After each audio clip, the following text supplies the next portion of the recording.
I've been working as a food delivery driver for about 8 months now, and with how my contract works, I need at least 3 evening shifts, with 2 of those being between Friday and Sunday.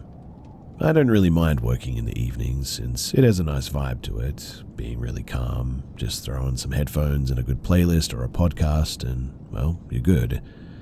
Plus, I never really work for more than like 4.5 hours on end since I work on an e-bike, so I don't do longer shifts without my battery dying, keeping in mind the bike needs to be taken home as well. Apart from some stupid encounters that I've had with teenagers trying to be funny in front of their friends, like barking after me and asking for food or pretending to be the customer, I've never really had anything creepy happen to me. It was, until a few weeks ago. So, it was a Thursday evening and I had a shift from 5:30 till 9:30. Where I live, us delivery drivers get paid per hour instead of per delivery. This does have its advantages and disadvantages. One of the disadvantages being that we can't decline orders on our own end. If we, for whatever reason, cannot take an order, we need to talk with the company that we work for. So whatever trip is thrown at us, we pretty much have to take it. Up until this point, I've been having a good day, close by deliveries from nice local restaurants. None of the journeys were too far away places, which was good. The weather was fine as well, although a little bit chilly, but if you layer yourself well enough, then it's not as bad as long as it doesn't rain, I suppose, which luckily it wasn't. It was around 8:15 when I got a McDonald's order. The customer lived around 12 minutes away from the restaurant, which wasn't ideal, but it was fine since I had only lost 1 strap of battery so far. The location it was going to was also a good one, since the only time that I need to get off the bike lane was to cross some roads. Other than that, it was all bike lanes pretty much the whole way.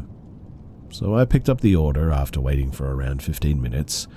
I got onto my bike, chose a playlist, and made my way over to this customer. The streets were pretty quiet, setting the vibe. As I got closer to the customer's house, I made my way onto the sidewalk and cycled slowly, trying to find the house number, which can be a bit of a pain at night. I eventually did though, and I locked my bike up. I walked over to the door and knocked. After a few seconds, I heard commotion and I placed my bag down, taking out the food. The door opened and a lady greeted me with a smile. After handing her the food and telling her to enjoy, she thanked me, and after giving me a tip, she closed the door back up and I got back onto my bike and unlocked it. I had been charging my phone with my power bank, but wanted to take the charger off since my phone was now full enough. And dealing with a wire sticking out of my jacket pocket can be a bit of a hassle when taking off and putting back on my backpack. However, I always feel a bit awkward and watched staying in the front yard of people for too long, especially when they have those doorbell cameras, so I made my way over to a small alleyway close to the house. As I turned back off my bike, I took my power bank to turn it off, and then I changed my playlist, and as I was putting the power bank back into my pocket, I heard slow footsteps creeping closer to me from behind. Now, this alleyway that I was standing in was pretty narrow and small, so I was probably blocking it. I quickly moved and got off my bike, holding it close to me as I pressed myself onto the wall. I excused myself and made a gesture for the person to pass, but instead of thanking me and walking on, the person just sort of kept standing there. This is when I looked up. I was met with a tall, skinny lady standing just a few inches away now. Her face was slim and her long hair came to rest on her shoulders. Her face looked white and honestly, she looked like a heroin addict or something. She looked me dead in the eyes without any expression and was breathing through her mouth. She was wearing brown jeans and a blue hoodie with the hoodie on. Can I help you?" I asked after painful moments of silence. She looked at me for a few seconds and said, "You have my food." I froze. Now, in our app system, there is no way to actually confirm that the customer was the right one since we don't have any security codes to ask. Since I was busy with my power bank, I hadn't clicked finished order yet.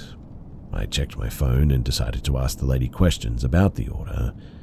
I think another driver might have your food. I just delivered to somebody else, I said with a smile. Where did you order from? If she was right, I would have been able to easily help her get a refund. However, she just sort of stared at me, her expressionless face turning into a hard, ugly glare. No, she said loudly, that was my food, she stated. Again, I tried to reason with her, asking her for her name and what food she had ordered. I'm just trying to help you, ma'am. Check your app. The app should tell you how far the driver is. To this, she stepped back and pointed her hand at me. My food. I need my food. At this point, I figured that she must be homeless and hungry or something. I have some food if you want it, I said. Now, I always keep snacks on me in case I have to wait long for an order to get ready or have no orders to come in for a bit. We do wait a lot since we cannot turn down orders for taking too long to be made. My go-to work snacks are protein granola bars. They're easy to keep since they don't take up much space and you can eat them fast. I decided to give her a box and maybe she would be satisfied. I took one out of my backpack and I handed it to her. She took it from me, damn near snatching it out of my grip, and stepped closer. I want my food, she stated sternly, her glare sharp. I let out a breath, getting really creeped out now, and once again asked her to check her app or give me her name, the name that she put up with her so-called order. She took a big breath, and before I could say anything, she exhaled and screamed bloody murder, making me flinch and press myself onto the wall. In the process, I accidentally moved my bike's throttle. This thing alone doesn't get past around 4 kilometers per hour. I had some struggle, but eventually got on the bike and pedaled away, and the lady still screaming behind me. I got to a fence that prevented cars from coming in and had to slow down a bit. And this was enough time for the lady to catch up and even grab onto the back of my bike. I let out a yelp as I could feel her try to push me back. I also heard something scrape the wall next to me. I didn't want to look and instead put my bike into a higher assist mode, which I normally never do and always keep on 2 to 3 to spare battery life, pedaling like my life depended on it as I got past the fences. I then put it even higher and finally I cycled away. I could hear the lady yelling and calling me a food thief and all this, and as I glanced back, she held the box of granola bars above her head and threw them at me. They landed about a meter away from me.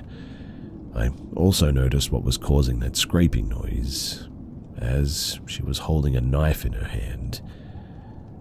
I focused back on the road and cycled away, hearing the lady still screaming, yelling, and trying to run after me.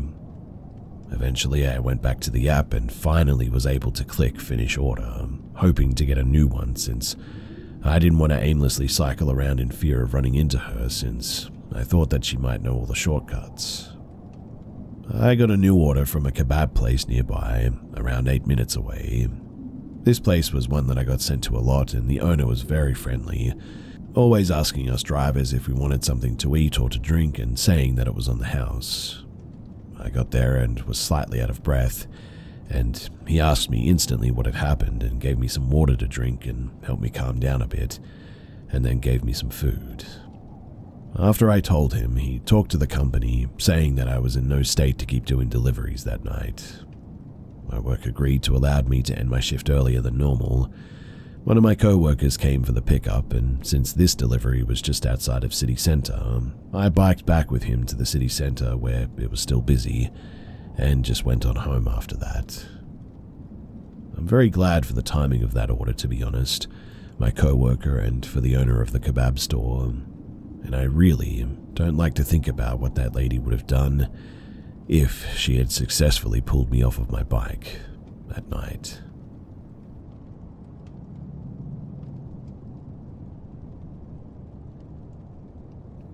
This happened only last night, so it is still very fresh in my mind. I've been a caretaker in Scotland of a ridiculously large church, sanctuary, and 3 townhouses for the past 4 years. My job is to look after the various offices and function rooms of the 3 townhouses, manse, and church. These buildings, they're 4 stories high and built in 1710. I also look after the church and the sanctuary that are attached to the townhouses. It's a very large building attached to the other large buildings, and overall it's pretty overwhelming. Anyway, I start my evenings in there at around 6:30. I often don't switch on all the lights and have never felt threatened or creeped out carrying out my duties. Last night, however, I felt like an intense feeling of impending doom. I don't know how to describe it better than that, but I told myself that I was being ridiculous and tried to push the feeling to the back of my mind. At about 8 o'clock, I was in one of the charity creches, which is actually a really nice part of the building. Not spooky at all, and I suddenly heard a man say my name. I looked around, but I was the only one there, so I dismissed it. Later, I was walking through the bridge between the townhouses and the church and heard footsteps behind me. I looked and saw no one, but the hair stuck up on the back of my neck again, and I tried to dismiss it, a little more difficult this time. Walking out of the bridge and into the outer sanctuary, I looked into the glass partition to the inner sanctuary, and I swear to you that I saw someone. I got a fright and I went in to see who it was, but again, no one.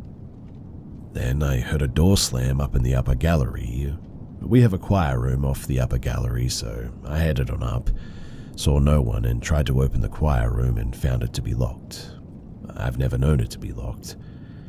I opened it with the master key and saw nothing except a few chairs and books, but smelled a really bad smell, like bad breath or something.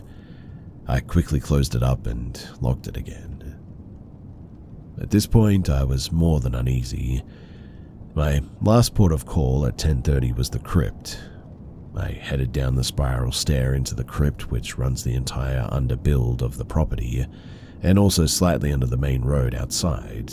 Hard to explain, but I cleaned up, and as I was moving down the corridor, I heard footsteps again. I looked around. No one. There's only one entrance and exit in the crypt, so I was certain that I was alone. I quickly put my stuff away, did my final security sweep of the building, and locked up for the night. I had never felt so relieved to get out of that building before, though. I normally love my job there, but quite honestly, I'm a bit apprehensive of having to go to work tonight.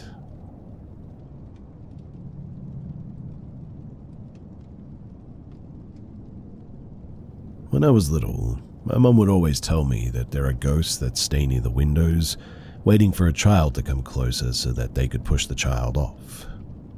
I did believe it for a while. I mean, I was just a kid. But later I thought that it was just a way for my mum to keep me from going near the open windows. I mean, it made sense. Open windows were obviously dangerous for a little kid. Now, when I was around 7, we lived in this house which had another house in front of mine. The houses weren't separated by a street, but by a small little field, concrete, not grass. The family in front also had a daughter, around 2 to 3 years younger than I was. However, we never really interacted with each other, nor did I know her.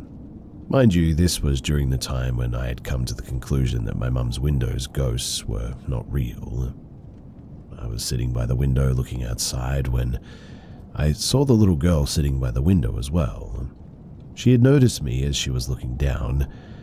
Apparently, she was waiting for her dad to come home from work. There was no one around her, and as I was looking, I suddenly noticed something move behind her. It wasn't very visible as the lights weren't on, but that was quite normal considering that it was around 4 p.m. and the sun was still out.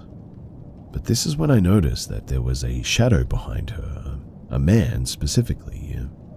I barely had any time to register what I had actually seen before the girl literally falls out of the window onto this little space right below her building. It was covered by another wall, so I couldn't see what had happened. The girl was eventually rushed to the hospital, though. She had only broken one of her legs and her nose, and if I remember correctly, her face had been a little bit mangled due to the height that she fell from, but all in all, she was okay and she survived. But But let me tell you that seeing that shadow figure scared me so much that I stopped altogether going near any window if it was open. I don't know what happened to the girl later or where she is now, but I will never forget the shadow that was behind her that day, and how she fell straight out of that window upon seeing it.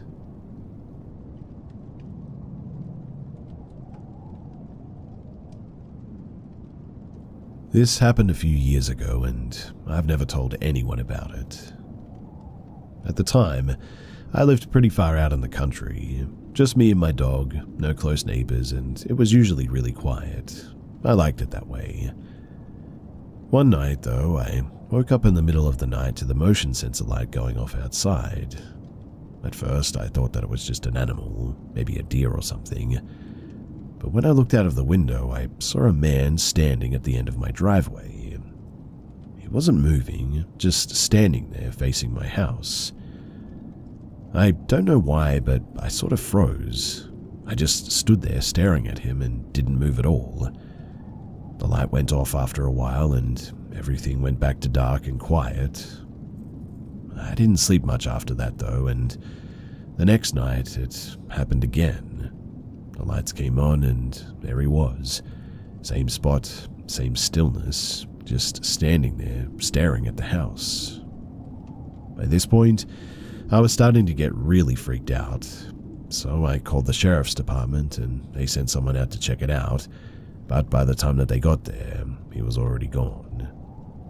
The deputy told me that it was probably just some drunk guy or someone passing through and that I shouldn't worry unless he started coming closer. That didn't make me feel any better though, but I tried to move on. This went on for about a week though. Every night, like clockwork, I'd wake up and see him standing there at the end of the driveway. It was always the same too. He never moved, never said anything, just stood there staring at my house. It got to the point where I started closing the blinds at night, but I still felt like I could feel him out there. And then, just like that, so randomly, it stopped. I never saw him again after that week. No explanation, no reason, it just ended. I've never told anyone this before, but it's probably not a big deal. It's just something that stuck with me, and I just thought that I should share it because it is a little bit creepy, right?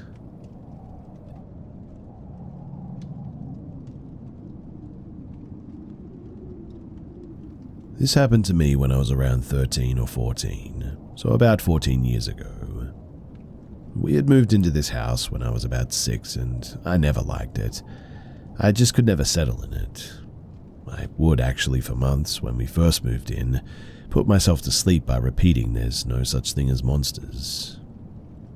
2 years later, my little brother was born, and when he was around 3 to 4, he moved into my old room and I got the bigger room. He would always wake up screaming, saying that there was a man in the corner of his room trying to light it on fire. We could only ever get him to settle back to sleep if we put on Fireman Sam, the kids' show. Even when he slept in my mum's room, we'd have these episodes of waking up saying someone's in the corner and there's bugs crawling all over the ground. Really creepy stuff, but we thought maybe a bit of a night terror thing or imagination. Anyway, fast forward another 5 or 6 years, I was having breakfast and my mum tells me that she had such a strange experience the night before and that she was so scared that she was going to come and sleep with me. She said that she was asleep but woke up to the sound of someone breathing in her ear. Now, in her sleepy haze for a few seconds, she thought that it was my brother, but then remembered that he was at his dad's. She jumped up and turned the light on, but nobody was there. So I went to school and came home to her burning sage in her room and her room only. I was like, wouldn't you sage the whole house, yeah? But she only had a little bit left and was going to get some more tomorrow. I didn't think much of it and didn't really believe her story either, to be honest. Until the next morning when I was off sick from school, tonsillitis, and Mum had gone to work. I was happily sitting in my bed playing some Sims when I felt it. Almost a bubble feeling around my head, kind of, like when you're underwater maybe. And then I heard it, this really breathy breathing in my right ear. The one that, if someone was standing beside me, that'd be the ear that they would be breathing in. Now, it wasn't a scary breathing, it was just big, deep breaths, and while I didn't feel threatened, safe to say that I legged it downstairs and I didn't go back up. I rang my mum and told her and stayed downstairs all day until she came home. The woman, though, she forgot the sage. At the time, I thought that was honestly a huge mistake, and I was like, sure, I'll just get murdered. Thanks, Mum. Anyway, I went to bed and nothing happened, but the next morning, same setup. I was happily playing Sims, and it happened again. I remember that I just put my hands up and said, okay, I'm going downstairs. But this time I made sure to take my laptop with me to continue playing The Sims, of course. My mum came home that day with Sage and did the whole house. And after that, it didn't happen again, but a few weeks later, my nan bought me a special heat-resistant mug for drinking green tea from. That was our thing at the time. And my mum and me were standing in the kitchen, talking and just making some tea. And I said as I was pouring the water into my new cup to make the tea, "Hey, I think the ghosts are gone." And when I say that I hadn't even put more than a drop of water in, it was barely a splash and the whole glass just shattered suddenly into a million tiny pieces.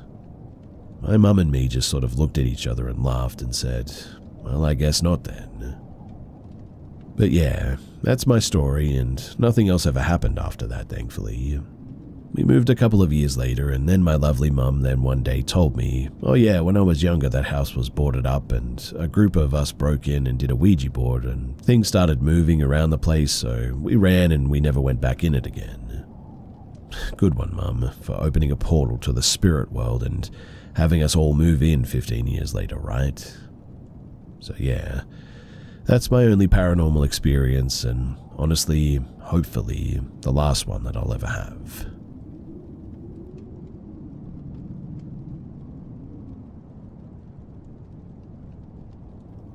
So, I know that this is going to sound a bit weird, but I think that I saw an alien once during the 88 to 89 school year, 3rd grade for me, actually in my school. I had never seen any depictions of greys at that point. I was at school for an after-school art class in the cafeteria at Julius Marx Elementary School and left the cafeteria to go to the bathroom at some point. I turned a corner to go to the bathroom and felt like someone was watching me, so I turned and looked.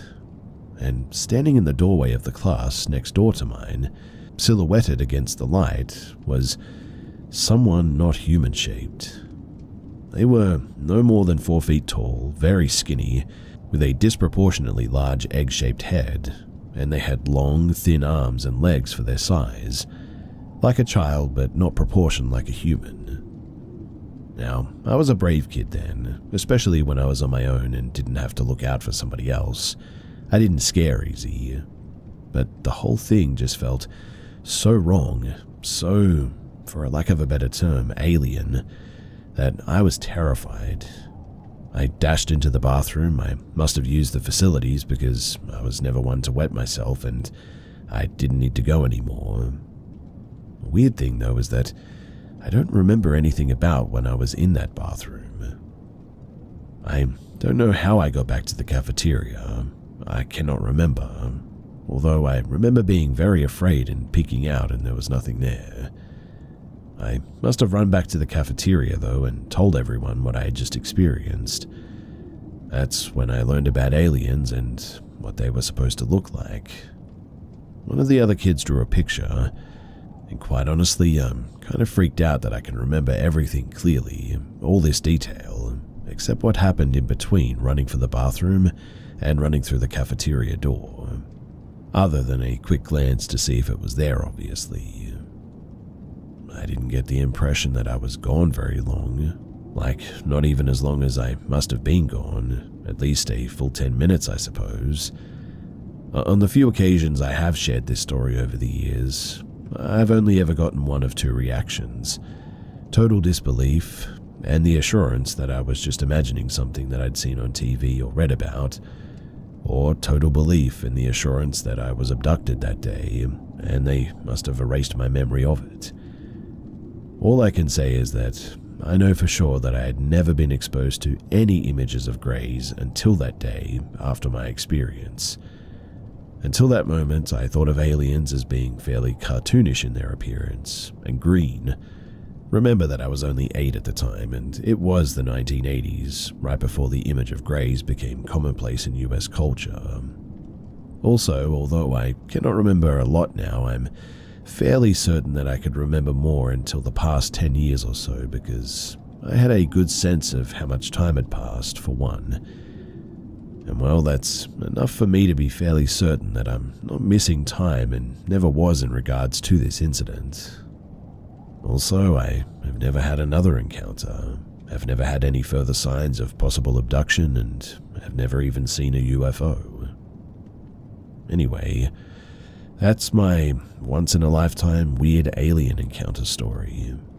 I do have some other stories of other paranormal experiences, and it's why I always try to be skeptical.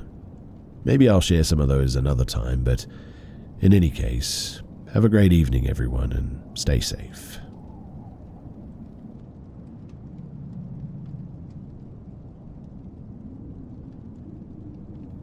When I was young, I saw something really strange. So I was running late for high school and took a path that I had taken hundreds of times. It's just a street that ends on the side of a park that is surrounded by a wall. It's like a big T-top, part being the wall, and you can either turn left or right. Now, walking just ahead of me, there was a man with short hair and a backpack. Instead of turning left or right, he just sort of walked towards the wall. The wall's about 7 feet tall on the side of the road, but just about 2 feet tall on the other side, so you can easily see from the roadside people walking into the park, the benches, etc. But the weirdest thing is that this guy didn't walk through the wall. It looked like he was still walking, like one of those things you see in video games where a character is sort of stuck against a wall and starts walking just a few feet above the ground. But then, he just completely vanished. Obviously, I was shocked. I ran towards the wall and looked around, but there was no trace of him. I wasn't high enough to look clearly into the park, so I just assumed that I must have been tired and he just climbed the wall weirdly or something. Well, a few years later, I was in the area again, and I noticed the same guy walking just in front of me. Different outfit, but same bag, same haircut, and I don't know, I just knew that it was him, so I followed him to that same place, and the same thing happened again. I nearly lost it at this stage. It took me a few seconds to compose myself, and I ran to the wall. I was not able to jump to the other side, but I was able to grab the edge and take a bit of a look, and he was not there, anywhere. And there was really nowhere to hide or anything, just grass and some thin trees and a bench. The thing about the guy is that both times I saw him, I noticed that he knew where he was going, so I ran towards the park entrance that was maybe about 40 yards away and went into the same direction, trying to intercept him. On the other side, there was this big plaza, again nowhere to hide, and strangely at that hour it was nearly empty. There was no trace of him, not by the road, not at the end of the street. I mean, he was wearing a very particular outfit, very easy to spot, but he was just gone.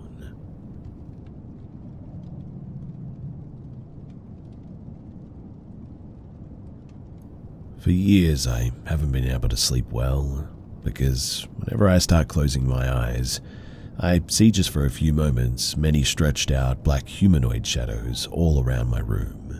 Then I wake up and this keeps happening over and over until I finally pass out and sleep for a couple of hours.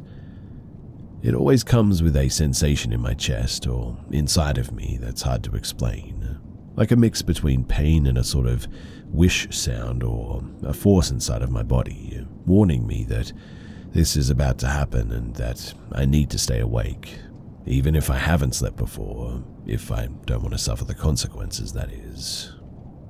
Whenever I try to ignore this feeling, stronger and worse things happen too. I've crossed that line 3 times and they were so intense that I don't ever want to experience it again. That's why I almost never sleep now. I started sleeping facing the wall, fully covered up to my head so that I couldn't see anything, and that worked for a while.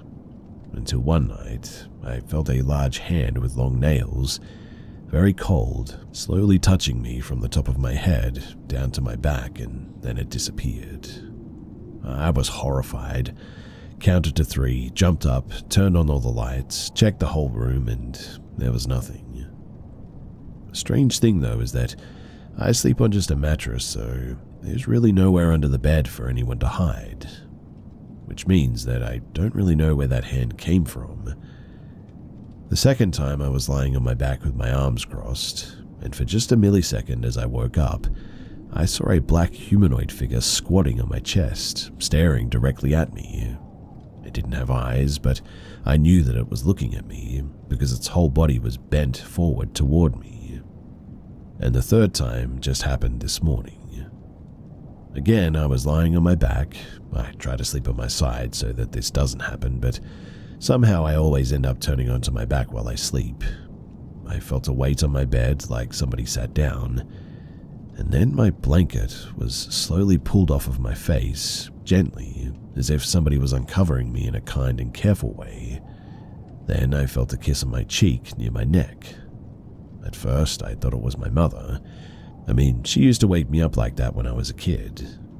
But suddenly, that kiss turned into like a suction, like a hickey, so strong that I immediately stopped thinking that it was her.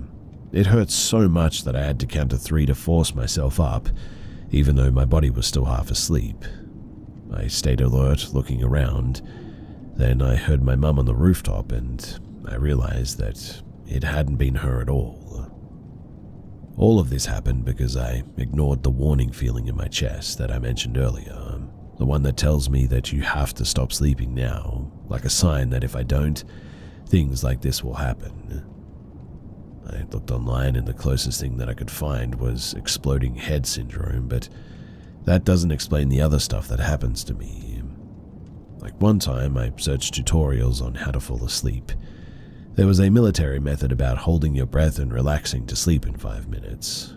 I tried it in the dark with my eyes closed, and I felt a very loud noise aimed at me, as if it entered my body, along with a white light that I could see even with my eyes closed.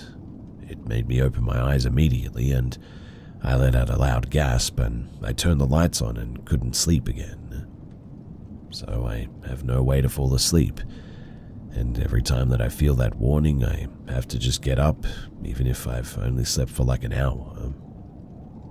I don't know if anyone feels what I feel, but an important detail is that if I sleep with someone else in the same room, not necessarily the same bed, but none of this ever happens and I can sleep as long as I want.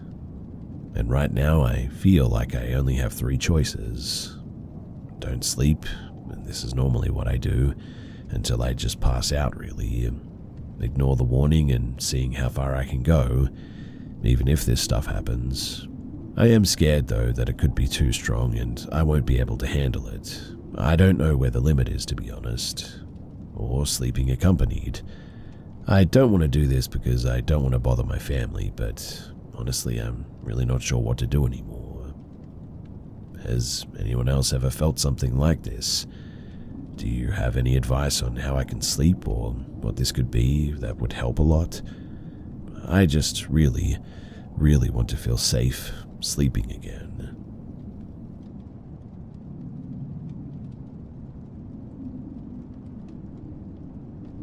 This happened to me when I was really young, somewhere between 3 and 5 years old. I'm not really sure. Back then, 2008 to 2013, my family used to sleep on the floor in the bedroom on the 2nd floor. We couldn't afford proper beds at the time, and it was usually just me, my mother, and my newborn sister in one room. And before my dad passed away, he would usually sleep on the couch in the living room since we didn't have an AC unit back then. We would just leave the doors wide open for the cold air. On this particular night, I randomly woke up out of nowhere. I don't know why, but I just sat up and kind of looked around. Everything was quiet, and it must have been at around 1 or 2 in the morning. The orange glow from our nightlight made everything feel strange and a bit eerie. Then I heard what sounded like slow, faint footsteps or tapping. For some reason, I decided to crawl toward the sound. Maybe I was too young to walk around at night, but I clearly remember crawling on all fours. I stopped in the middle of the hallway and looked around the living room because I thought that's where the sound was coming from. I saw my father on the couch, maybe asleep, maybe not, I'm not sure, but the room was dim, but I could still make him out. Then I heard the sound again, but now the sound was coming from the sewing room. I turned toward it and crawled all the way up to the doorway, and there was no door back then, just an empty frame, but the second that I reached it, the sound stopped. At that moment, something suddenly felt very wrong. Unlike the hallway or the living room, the sewing room wasn't just dark. It was pitch black, like an empty void. What I mean is that it wasn't just the kind of darkness that you just had to adjust your eyes with. It felt like staring into a wall of just pure blackness, as if the space inside just didn't exist anymore. I couldn't see anything beyond the doorway. I remember just sitting there frozen, staring. I don't know how long I stayed like that, maybe 2 or 3 minutes, but at some point, I saw a hand come out of the darkness. It came out of it, and it was the same pitch black as the room itself. I couldn't see where the arm ended.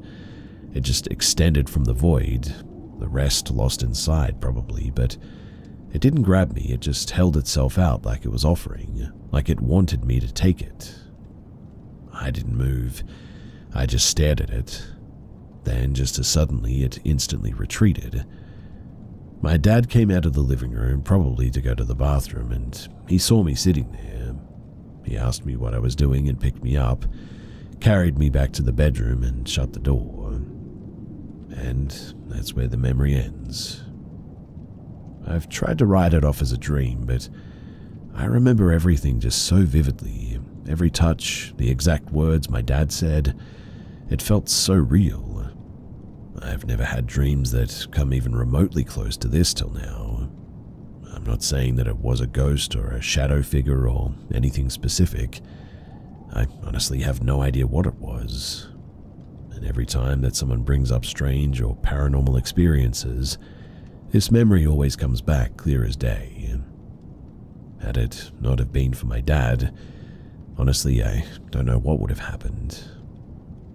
I miss that guy, and I hope that he's resting well.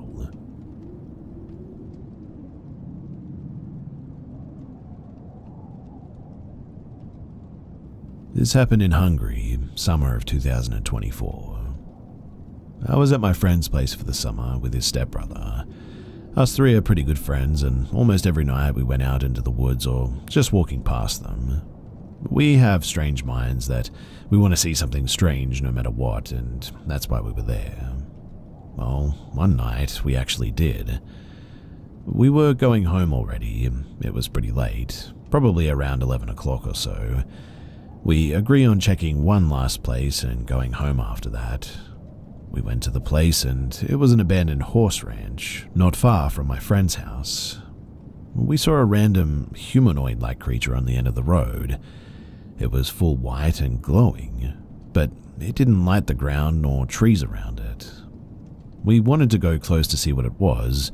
We started walking towards it when it suddenly looked like it turned around. It wasn't walking away, it just sort of stood in one place. At that, we panicked and we ran home. At home, we started shouting and yelling at each other because none of us knew what it was, and everybody said different things than the other. But we agreed on going back and finding out what it was to see who was right. The second time we went there, amazingly, we saw it again, because it was still there apparently. This time we went closer. when all of a sudden we heard a dog barking at us and we ran away. The dog was white like the creature and stood on an empty plain on our right side. And it's really strange too, because we all had the same experience, but we all saw completely different things. Like, I saw the dog, it was big and white, no fence between us nor chain on the dog.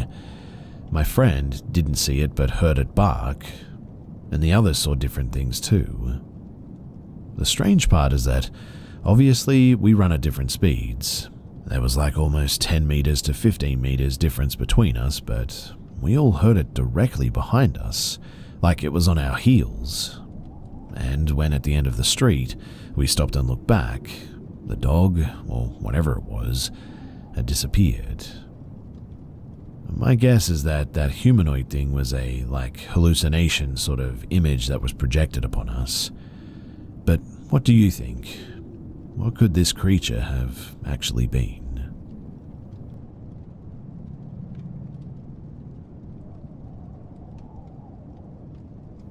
When I was 13 years old, I used to leave the school during lunch break and accompany my friend, as she used to eat her lunch at home, a custom in UK schools, and then come back to school once lunch had ended. I wasn't supposed to eat lunch from home, but managed to trick the teachers, and this was due to being pressured by my friend to join her. Her house was only a 2-minute walk away, and I remember that you had to pass by an alleyway which looked very creepy, and anytime we walked past the alleyway, I would get this sort of unsettling feeling.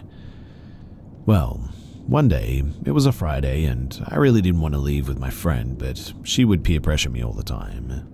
I remember the weather being really bad. It was raining heavily. The sky looked grey and dull, and there was a huge wind outside. I kept telling my friend that we should just stay at school this time, but she insisted that we go to her house. We exited the school gates and walked up the street to head to the alley, which you had to get to the top of the street and then turn left. I was casually walking, and I noticed my friend was no longer beside me. She had this sort of deer-in-the-headlights look and was frozen still. That's when I could see a guy walking towards our direction who was covered all in black, and only his eyes were visible. My friend tapped me on the shoulder to gesture me to turn around, and she started speed walking with me closely behind her. It didn't take us long to get all the way back to school, as we were already near the area, and my friend starts running as we reached the gates and screamed loudly. I freaked out and asked her what was wrong, and she told me that the man was carrying a knife. I remember being visibly freaked out by that, and we told a friend about it, who told us to speak to these teachers, who then called the police. The police took our statements separately while we were both at home, but later stated that we were lying because our answers didn't match up. I don't remember the exact questions, but I remember the wording was confusing. They would ask me how many feet the man was away from us, and would tell me to compare my answer to a bus or a car. They did check the CCTV footage and saw both me and my friend running, but no footage of the man. Years later, I would be somewhat haunted by that incident too. That whole area used to freak me out, and I remember a murder happening in the same area where 2 elderly women were stabbed to death. During my early 20s, I used to do voluntary work at a hospital and once decided to walk into that area to go home. And I felt freaked out, and I decided to not go there ever again.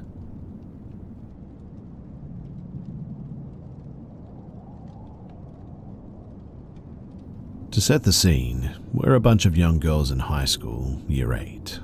Of course, we've all heard about Ouija boards after watching scary movies, and we all wanted to try it. One afternoon after school, but before we did the board, we went into an abandoned home in our small town. One of the girls said that a local teen had beat the older man to death that had lived there apparently. It was creepy, and I remember feeling like we just shouldn't have been in there. But there we were. And regrettably, I think, we were really rough in there too, picking up random pieces of junk and just throwing it around, just being a bunch of dumb and disrespectful teens. There wasn't any real furniture or belongings, but we were still being jerks, and anyway, we leave, and in an empty paddock just across from the creepy dead man's house, We decided that this was a great spot to summon spirits. What was wrong with us, right? Anyway, I can't remember which one of us made the board, not me, but we four sat down in a circle and did all the usual mumbo-jumbo questions. Now, I wish that I could remember exactly what the spirit board said, but I know that I took my hand off the planchette in fear a few times, and so did the others too.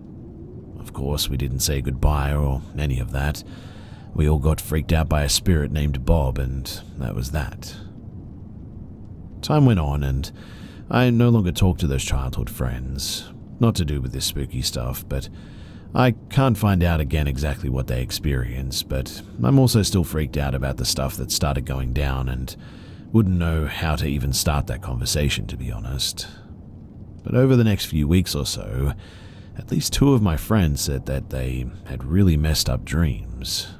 I then started being woken up at 3 a.m. every night. Bang on 3, I would just wake up and feel really creeped out and look over at the digital clock to see what the time was. I was so scared that I was sleeping with the lights on, but it would still happen. I had started having general anxiety too and bad panic attacks, but I just didn't know what was happening. I thought that I was going mental, but I just kept it all to myself. As it so happens, while all this negative stuff was happening, my parents had recently split and I was in the process of moving interstate with just my mum. My friends had thrown me in a going-away party and invited half the school year. I remember not having a good time at all during the party because of my anxiety, but everyone else was running wild and having a good time, so I suppose it was okay. Pretty late that night, a small group of people came back after going for a walk though, and they had tried messing around with the spirits again. One of my year mates, a guy, was so distressed and he kept saying that he saw a vision of his family dying. So what do a bunch of 14 to 15-year-olds drinking and partying do? Ignore it and carry on. I, for one, was not wanting a bar of that though, and a few weeks later, and it's moving time for myself and my mum. All my furniture was packed up, but because my dad was staying in the house, I just slept on the couch in the lounge room. The weird 3 a.m. wakings up had been still happening, but not every night now. But this last night in the family home was absolutely terrifying. I went to sleep on the couch and it was pitch black in the lounge room. I was dreaming a bunch of nonsense as usual, and in the dream, I was in our backyard near the clothesline. I remember seeing some friends and family members, and then all of a sudden they all dropped to the ground like they died. I then heard my name being called, clear as day, but it was some weird twisted voice. I woke up in the dead of night, and it was darkness all around. I looked around the darkness, and then I looked down to the foot of the couch, and there, standing there, was a dark and big manly figure, just looking over me. I distinctly remember knowing someone was there, and I sort of weakly called out, "Dad." There was no answer. At this point, I tried to look for some eyes or a face or something, but all I could see were these red-looking eyes. And I know that they were a faded color, but red-colored eyes were definitely there staring at me. Think of any time you've woken up in the dark and tried to find whoever was disturbing you. You can sort of see them and know that they're there, but it's not super clear, right? Whatever or whoever was there, they were a bad presence. Well, then, I think I did what any other kid would do and put the blankets over my head and tried to breathe quietly. I was wishing whatever it was to just go away and everything would be okay. I couldn't tell you how long I was under the covers for and trying to breathe from a tiny part that I made in the covers, but I somehow fell asleep for a tiny bit when the sun started to rise again until my mum woke me up. Of course, I didn't tell my mum or anyone what had happened. It was such a surreal thing to experience as a 14-year-old going through all the other hormonal and high school stuff that I just moved to the other state, tried to integrate into school and put it all in the back of my mind. But I just knew that bad juju was going to stay back at the old family house, now my dad's place. over the next year and a half, a lot of changes happened with family, and I did end up living back at that house, studying a diploma in music that I could only do in Sydney. There was only one more incident not long after I moved back in, but man, was it scary. I was home alone and I was sitting at the computer desk. It was situated behind a wall, and if you looked through the doorway just to the right of the desk, you could see the kitchen and the small living area. I was messing about on MSN Messenger at the time, and then felt a sudden shot of unease come over me. Then I heard a loud bang like someone had slammed the oven door shut, but so loud, and even the lights flickered a bit. It was just the yuckiest, scariest feeling that I'd ever had. I jumped up and looked into the kitchen, and I couldn't see anything. I then ran out the back door and grabbed the cordless landline on my way out and called my dad. I would have sounded mad to him, I know, but all I could say was something was weird in the house and please come home soon. I don't remember what happened ghost-wise moving forward after that. I guess I suppressed a bit and then got busy with life, but I do know that I used to sneak into pubs with my TAFE friends and come home pretty, messed up, and that obviously helped a bit, I think. Then I grew up and eventually I moved out. But those memories I still have are so freaky. In the end, my advice is don't mess with Ouija boards when you're a dumb teen. Or, in fact, ever.